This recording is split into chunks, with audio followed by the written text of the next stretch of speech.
Okay, hello everyone, and welcome to 7investing's mock team deep dive call today. I'm 7investing founder and CEO Simon Erickson. Every month at 7investing, each of our 7 lead advisors presents their top stock market opportunity. We write reports and release those on the first of the month. But in addition to the written reports, our team also has team calls where we pitch the idea to our fellow advisors and talk about the opportunities and the risks for each of the recommendation. In today's video, we'll be doing a mock team call about Netflix, which will be pitched by our 7investing lead advisors, Anirban Mahanti and Dan Klein, with the rest of our team pitching in with our own questions in a Q&A session. A reminder and disclaimer that this is not an official recommendation of 7investing this month. This is simply illustrative to show how our team calls go. So with that in mind, Anirban and Dan, I will hand the floor over to you to pitch Netflix as our mock team call for this month.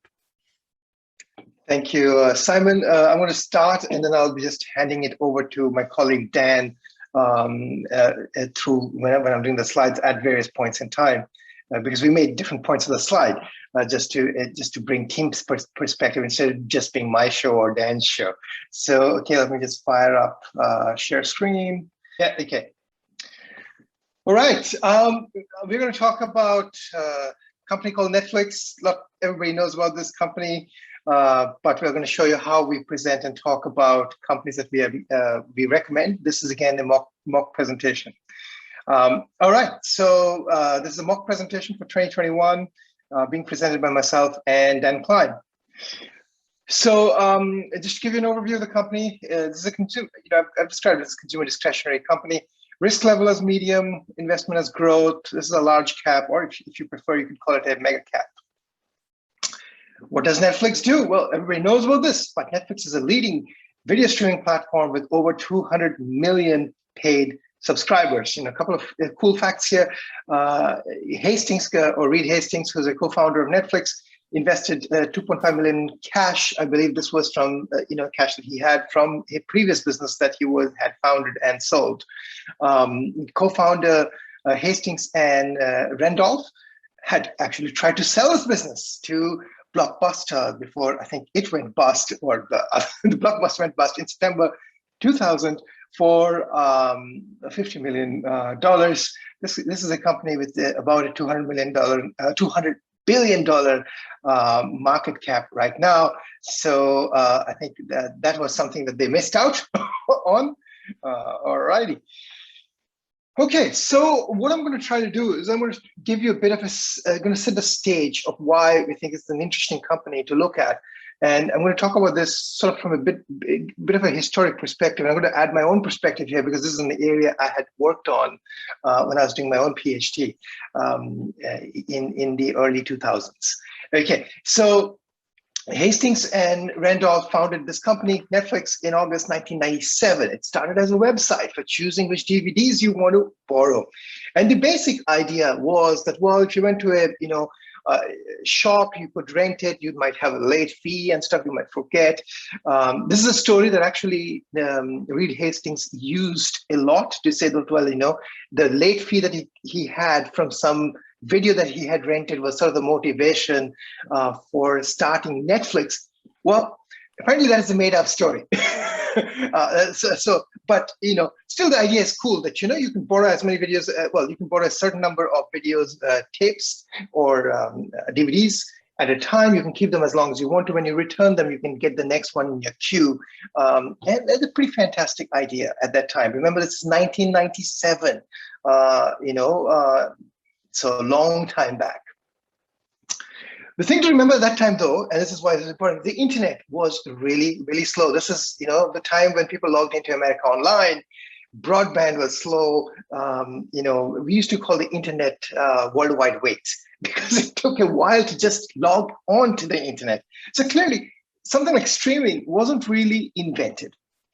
It doesn't mean that people actually did not work on streaming. And the reason I'm pointing this out is, well, sometimes what happens is the ideas might not be new, right? So Time Warner actually ran a video streaming trial, a proper video streaming trial in 1994 in Orlando. And then basically by 1997 decided, well, this is not a feasible business model. They actually put cables and they had, broadband access and everything to do this, but they figured this doesn't scale and doesn't work. Video has always been thought of as the killer app. So one thing that happened over time, basically internet connectivity increased. This is bandwidth scaling. Some people refer to this as the Nielsen's law. And this is one of the big drivers, alongside other things, faster computers, faster chips, the cloud storage, etc. More and more people being available on the internet really made streaming happen. But there was something else that happened around the same time, which was YouTube, right? So YouTube happened around 2005. They had scaling challenges, got acquired by Google, probably one of the best acquisitions Google has made. It was only for $1.65 billion, right? Reason I'm pointing this out is Netflix Watch Now, which is what is on-demand streaming, did not launch until 2007. Right? And when it launched in 2007, they just had 1,000 titles out of the 70,000 strong physical library.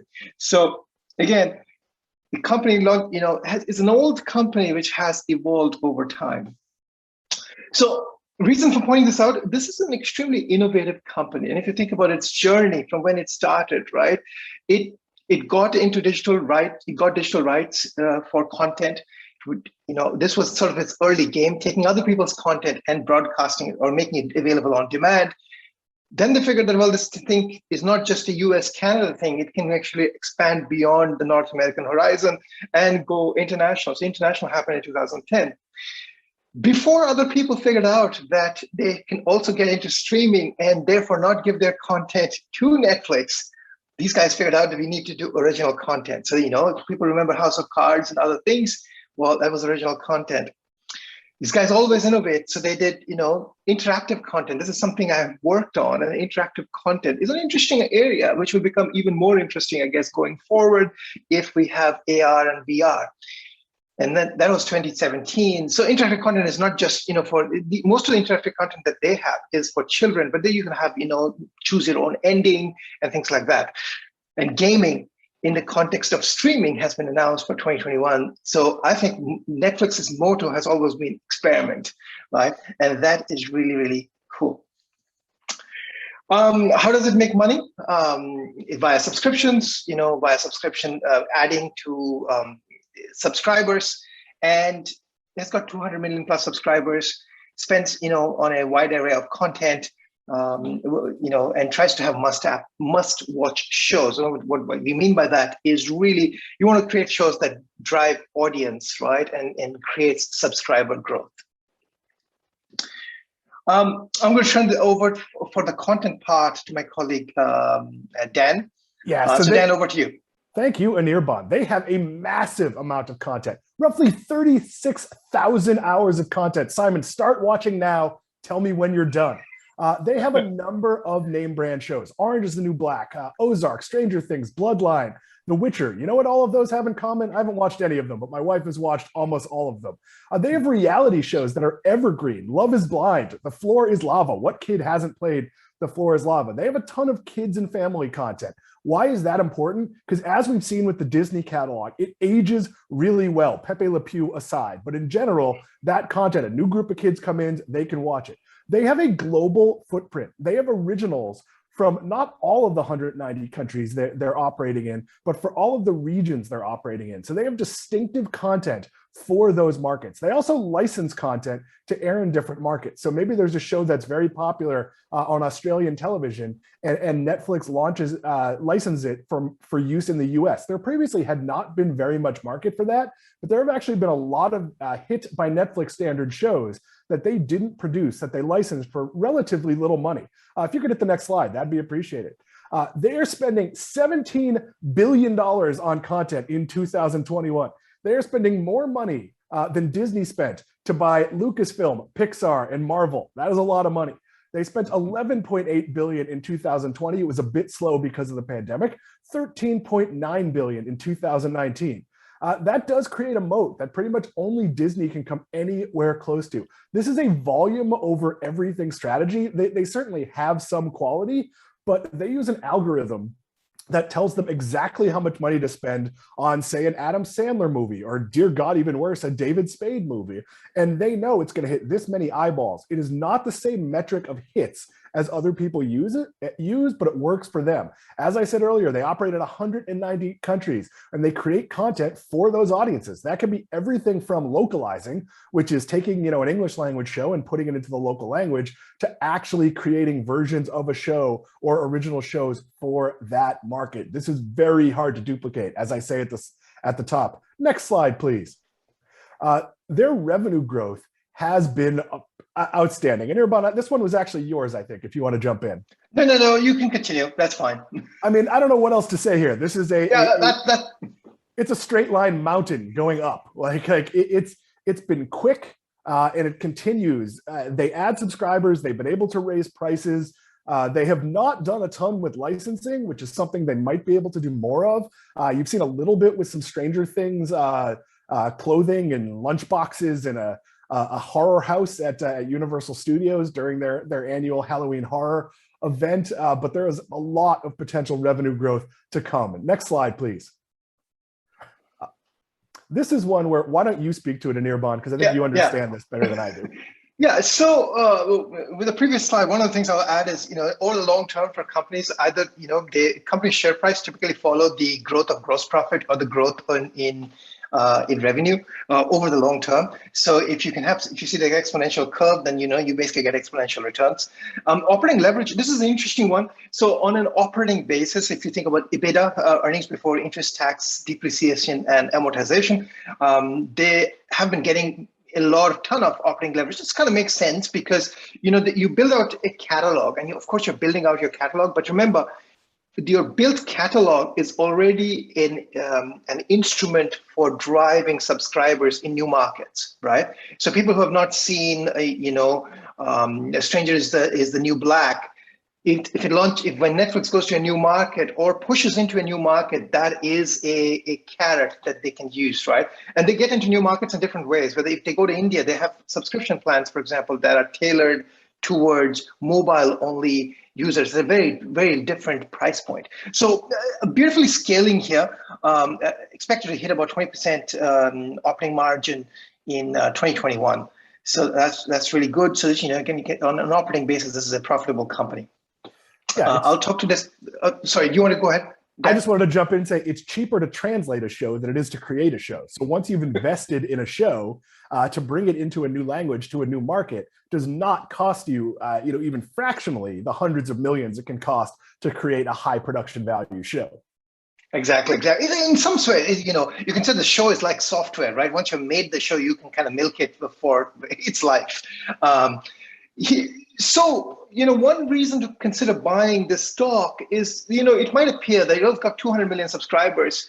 There's a ton of competition now in this space, as you can see from this long list of names there, and suggests that, well, maybe the most of the good things have happened. Maybe the really exponential growth has happened. But if you still look at this as a share of US TV time, this is still small.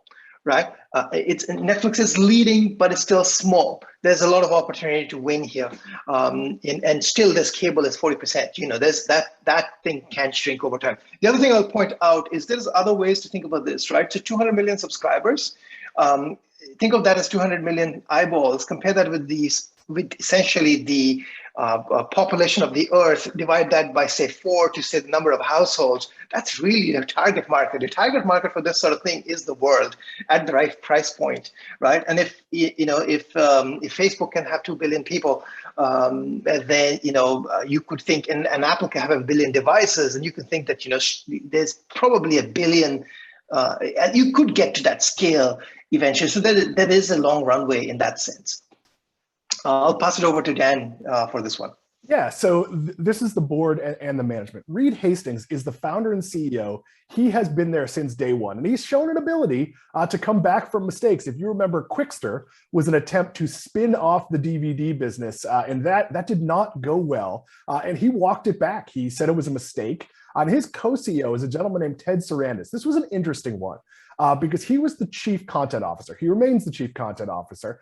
He used to be the boss at E! He's run a lot of different places, and they didn't really talk about why he was made co-CEO, but I have to assume he had an offer to go be a CEO somewhere, and they wanted to keep him on board. He's very important for talent relations and sort of has those deep standing, sort of the traditional experience. And Netflix may not make shows in entirely the traditional way, but you still have to have those phone numbers.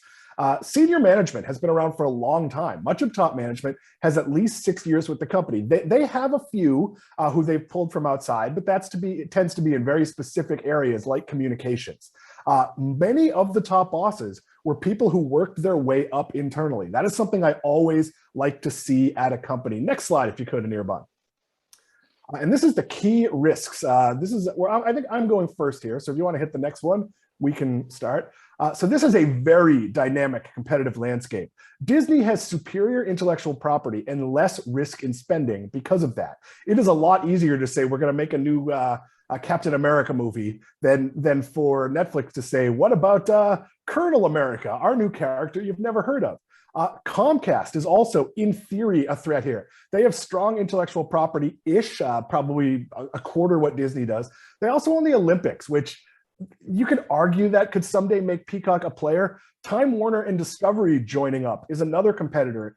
They have a lot of cheap programming plus HBO. So they've got all those Food Network shows, all the HGTV shows. Amazon is buying MGM. Amazon has some arguably good shows. I'm a big fan of The Boys. So they are certainly challenging for time. And the fact that you probably join for shipping reasons and you get it for free could mean, hey, I have Amazon. Why do I exactly need Netflix? There will almost certainly be consolidation in this space. Any of the second tier players joining forces would be significant. We've seen some partnerships not in the US that could eventually be a threat to Netflix. But right now, it is a two-player at the top of the leaderboard field. Netflix about twice the size of Disney Plus. Next slide, please. It's really expensive to compete. Content can be evergreen, like most Disney content, or be of the moment with diminishing returns. You have to question whether shows like House of Cards will age well. Something like Ozark might play out, or Narcos might play out better, but there are a lot of shows in the Netflix catalog that don't have that evergreen. They have a lack of franchises. As I said before, Disney can make endless Marvel and Star Wars shows. Comcast can exploit Jurassic Park, Transformers, Fast and the Furious. Netflix just doesn't have that. They've tried very hard with movies like Bright, with Will Smith, which costs hundreds of millions of dollars, but I don't think anyone is lining up for the Bright theme park ride or all that excited about the sequel. And that brings up, they have a lack of exploitable IP when they're saying, okay, let's license some of our content to, I don't know, Universal for theme park use. That list starts and ends at Stranger Things. I'm pretty sure Ozark, the ride, would have its opportunities, but that one probably won't get built at a family park. Next slide, if you could. You have to pay the debt back. This is a risk. The company has borrowed $15 billion since 2011. It does not expect to borrow more, and it expects to be cash flow positive this year. So barring anything going wrong, they are in a good place. But $15 billion is still a lot of debt when you have $8 billion in cash on hand. Can they keep raising prices? So I think there might be a price wall when they get to $19.99 that they don't want to go above. And does the presence of viable alternatives makes the already pricey Netflix more cautious about raising prices? Disney Plus is half the price, more or less. So if I'm picking between the two, I might go with the cheaper one. Of course, Netflix could issue more stock if it needs cash, which tends to not be good for shareholders. Next slide, if you would. My question, and it's one I bring up a lot, are they good at spending money? I'd argue that they're kind of not. They've spent $41 billion in content over 3 years. Their hit ratio has been low. They would disagree. They would say that all these Adam Sandler films that are servicing the Adam Sandler audience, all of the shows that, very small niche audiences, a few million people are watching, are keeping those people subscribers, and they're working well. I mentioned it before, but Pixar, Marvel, and Lucasfilm cost Disney $15 billion total. Imagine if Netflix had just bought one of the three of those, the position they would be in. They're entering the gaming space. I I question this. What's the intellectual property? What are they going to do with games? What does success even look like here? Anirban, you can comment on that in a second.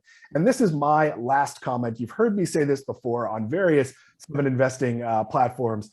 Their release schedule squanders public relations opportunity. What do I mean by that? They cater to the binge watching audience. So a new season of a show comes out all at once and it gets all its publicity. It doesn't get followed the way every episode of any of the Marvel shows or any of the Star Wars shows will have an Entertainment Weekly post cap, a Ringer post cap. We'll have all these sites and podcasts devoted to them. I think it is a giant mistake where Netflix is catering to a very small part of the audience, but they very vehemently disagree with me on that. Anirban, I think it's back to you. Yeah, I was going to say something about content actually when you were speaking. This is something that came to my mind. Is this just my own viewpoint? I think what I've noticed with the streaming players is this is something that both Amazon Prime and Netflix have done well, but it is what I call ex-Hollywood that they've done well. So I'll give an example. Both Netflix and Amazon Prime have actually done a really good job of making TV shows in Bollywood that are driven by top-tier star cast with storytelling that Indian audience, for example, have never seen. So Sacred Games over at Netflix, and there are a couple actually on Amazon Prime as well.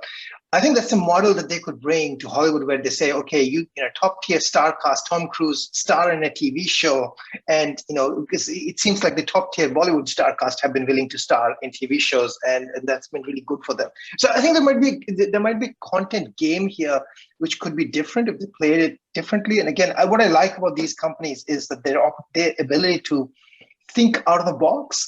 And that sometimes is really useful to basically outmaneuver the old guard. One of the things I'm going to talk about is valuation. So it's actually, if you think about this is a PE ratio basis.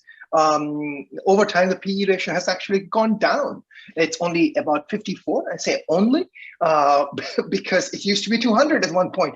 So as the company has matured, and this is what we should expect of companies as they sort of, you know, go from hyper growth to, you know, growth, but not hyper growth, the P drops. You could look at this different ways and say, well, it's still you're paying 54 times earnings or last year's earnings. That might be expensive or not, depending upon how this company keeps growing. But this company has grown at about 25% rate for a long time and has operating leverage that is now showing. So you should expect to see the E sort of, you know, in the PE or the earnings of the PE ratio grow faster, but this can shrink really quickly. So it depends on what your view is of how long the growth runway is. You could actually consider this to be a company that you might want to buy.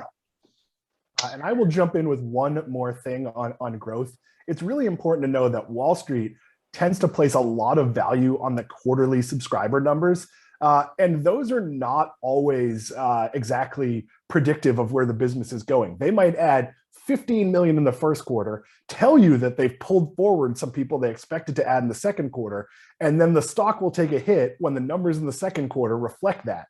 So maybe they add 3 million and you look, oh, okay, they added 18 million. We actually only forecast 10 million over the 6 months, but there tends to be undue market maneuvering on this stock based on whichever direction the quarter goes. And the reality is it's the 5-year subscription trend that matters, not whether they add more people in quarter one than quarter two or pull in people early. So there is a lot of sort of news story price fluctuation here. Absolutely. So for a big company, as Dan just said, this is quite volatile. But a $200 billion company, this is more volatile than, say, a Disney is.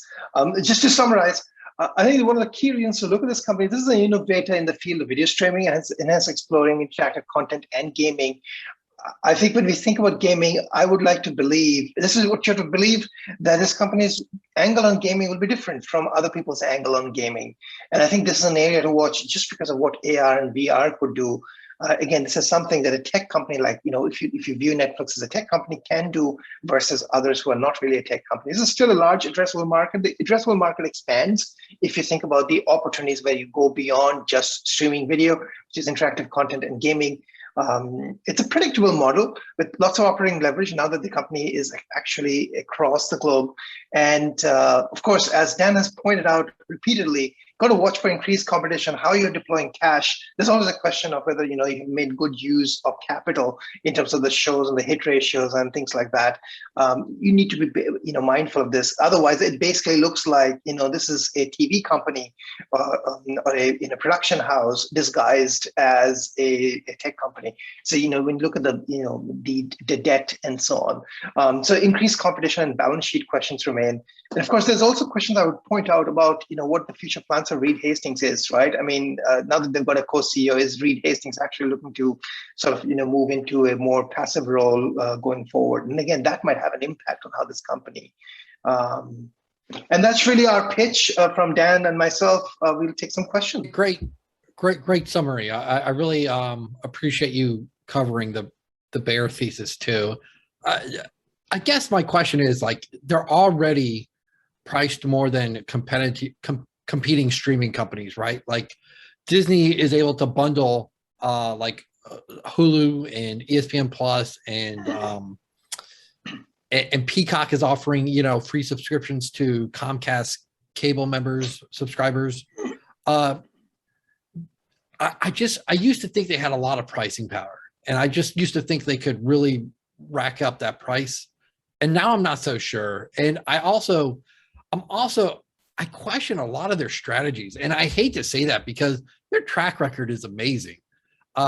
Reed Hastings deserves all the credit in the world for being just a great visionary CEO. But I really question, like, the move into video games, for instance. Like, I feel like there's more obvious ways to drive revenue, and it's not video games. It's like maybe looking at some kind of like live programming, like for sports, or looking at an advertising model for a second tier, or I don't like the way they release all their shows at once. I like it as a subscriber, so I get it, but like it doesn't make sense from a shareholder's perspective in my mind. So this is very anecdotal, but like I hop in and out of my Netflix subscription.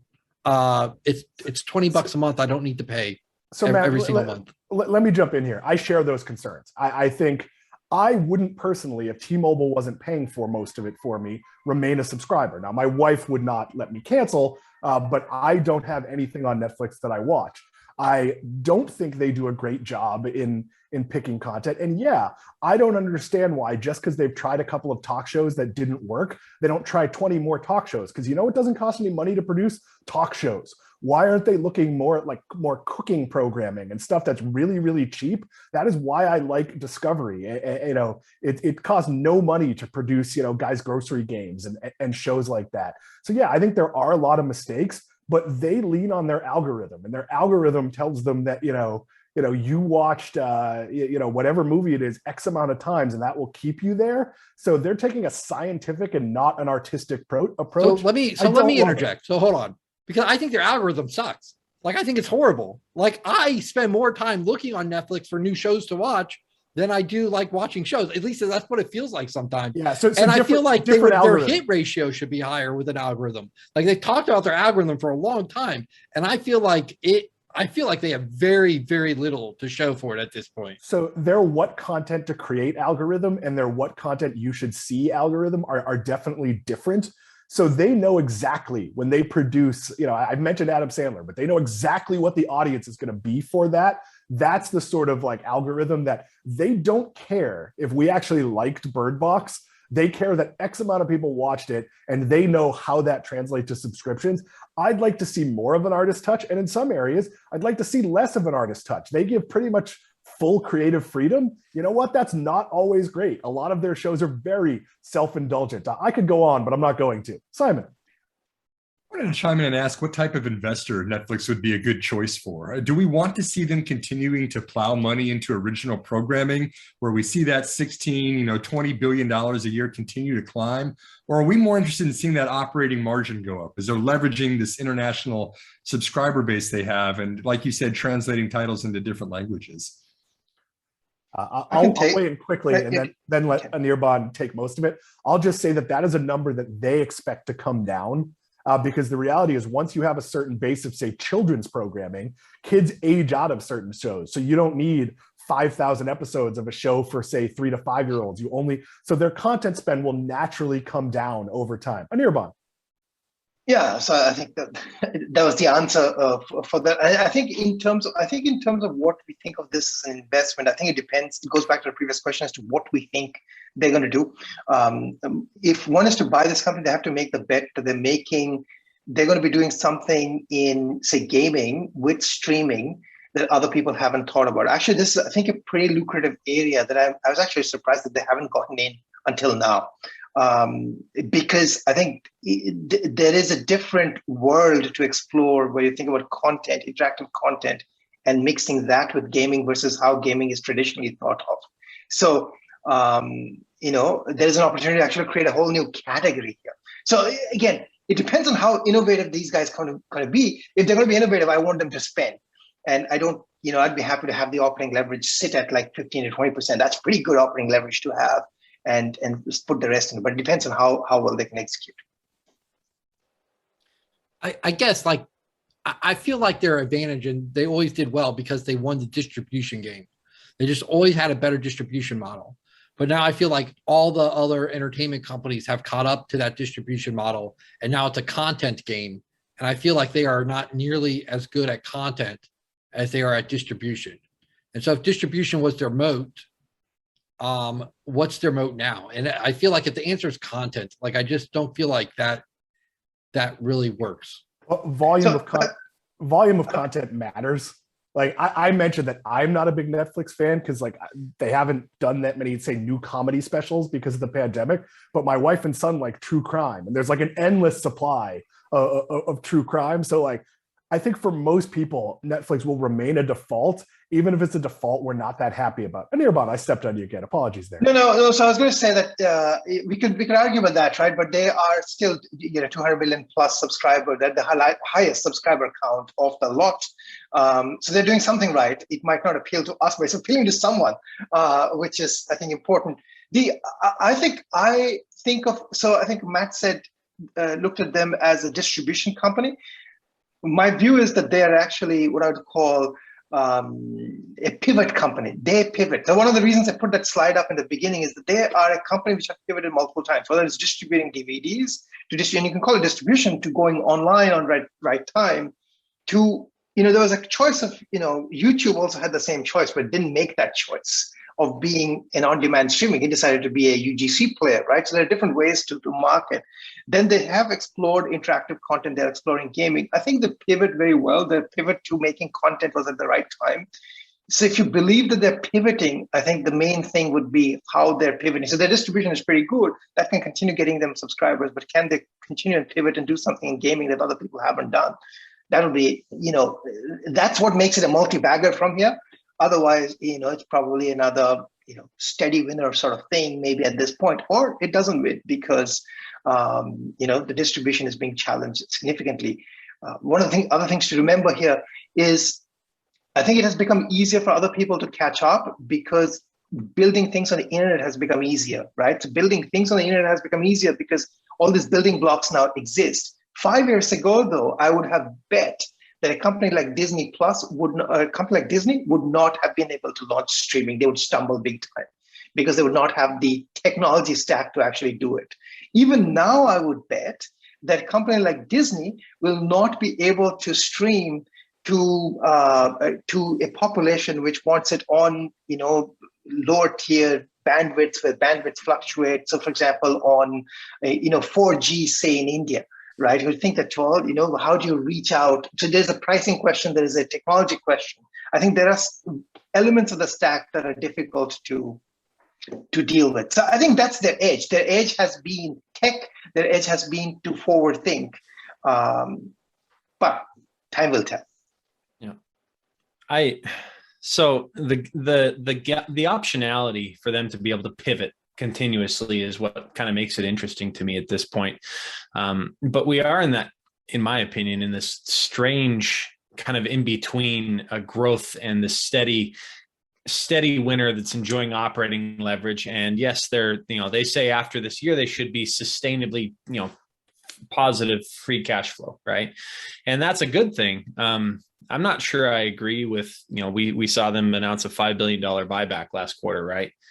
And I mean, is that the right time to start buying back shares like that? That's, I think, my concern is if gaming doesn't turn out to be this massive positive catalyst, where are we? And are investors going to be willing to continue to pay up, or will it become a victim of multiple contraction?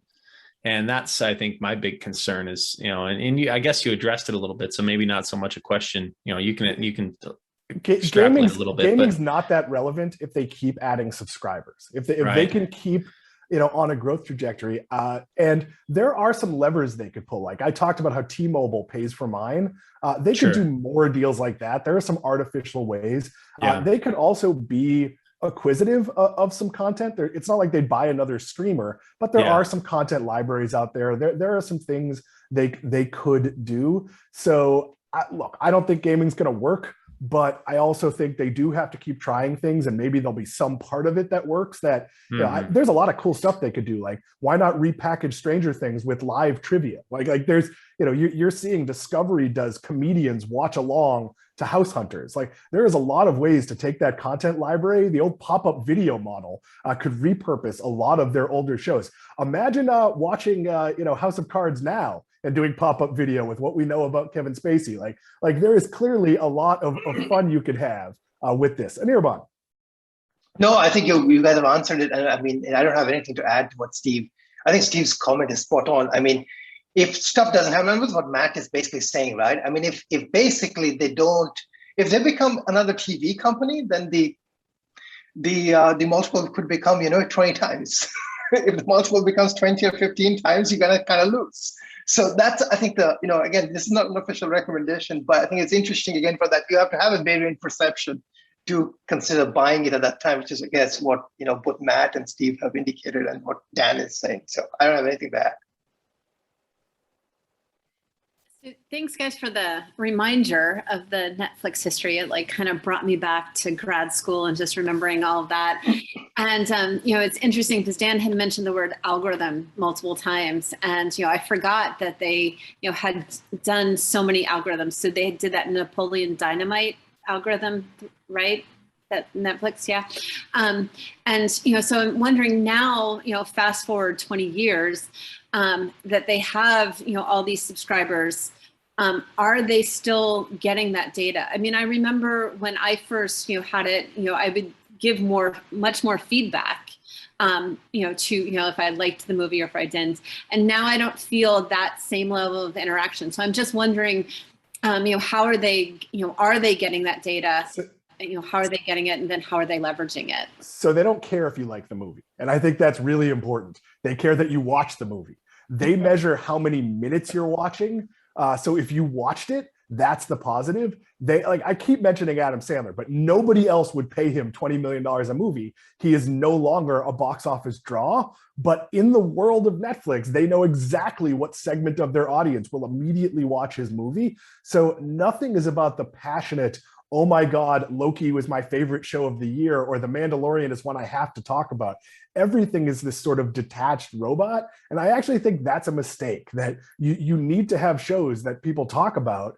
And again, their system of binge watching kind of makes it so you can't talk about it. Wait, did you watch Ozark in one weekend? I watched it one episode every 3 days. Like, how do we ever have this conversation? Anirban. Well, I don't know the answer to that. I mean, they have a bunch of data, right? So they're viewing statistics and patterns that they're watching. I think that the decisions are based on that. But of course, they don't release that information, so we can't really assess whether, how are they making good bets about it or not. I can say that I am with everybody else. I do have difficulty finding content to watch, except for very few things that, which have found super interesting, like, Stranger Things or Narcos. And but I do know that they make a lot of Bollywood content that I actually totally enjoy. I think, they changed the game for how Bollywood content is made. And then now Amazon Prime has figured out that, we can also copy the same thing. As I said, they've got top flight movie stars who would not think of being on TV, who are actually doing TV now. Because it's Netflix. And the reason they're doing it is the global audience, because they want to reach out to expat Indian community who live all over the world. So I think they're doing some things right. I don't know. But yeah, like we don't do a 5-star rating anymore. We do a thumbs up and thumbs down. And that to me seems very binary. And it seems very hard to provide feedback. But I think they're doing what Dan has said. They're basically doing minutes watched. Yeah, we talked about a lot of different subscription services out there. But when you think about like how households use streaming services, most have subscriptions to multiple streaming services. So does it really matter that much if there's Disney Plus out there or any of the million other ones out there now? It seems like everyone's still going to like subscribe to Netflix, even if you're maybe disappointed for periods of time in the content selection. So can I answer that? I think that's a great point Max is making, because I think what Netflix is, when you think streaming, Netflix basically comes to your mind as like it's the default. Netflix is streaming. So I think that is what helps them win in different markets too. People know that Netflix is streaming. And you have multiple subscriptions, like, we've got Amazon Prime. I don't have Disney Plus because my child does not, associate anything with Disney. And I don't care that much about Disney's content. So I don't have any idea, and I don't really care about Star Wars either. So I don't have Disney Plus. I'll probably never have Disney Plus. There's no reason for me to have it. Well, that's fantastic. Thanks very much to Anirban and for Dan for pitching Netflix as our mock call this month. As a reminder, this was just to illustrate how seriously we take each of our recommendations each month at 7investing. It's not our job to go out and recklessly promote and market stocks. It's to be objective investors that look at the opportunities and also the risks of any company and keep each of our subscribers up to date on all of those. For Netflix, we saw some things we really liked. We saw solid execution globally. We saw scalability and operating margins that were increasing over time. And we saw a lot of optionality, as the team pointed out, with video games and other areas. But we also took a critical look at some things as well. What about competition from other players? What about algorithms and the discovery and availability of its recommendation engine? We want to always take both sides, the bull and the bear case of each one of these. And if you can imagine this Netflix call multiplied by 7 stock recommendations each month, that's exactly what you get access to as a 7investing subscriber. So if you'd like to subscribe, you can sign up directly from this page, 7investing.com/subscribe, to get started with 7investing today. Our mission is to empower you to invest in your future. We are 7investing.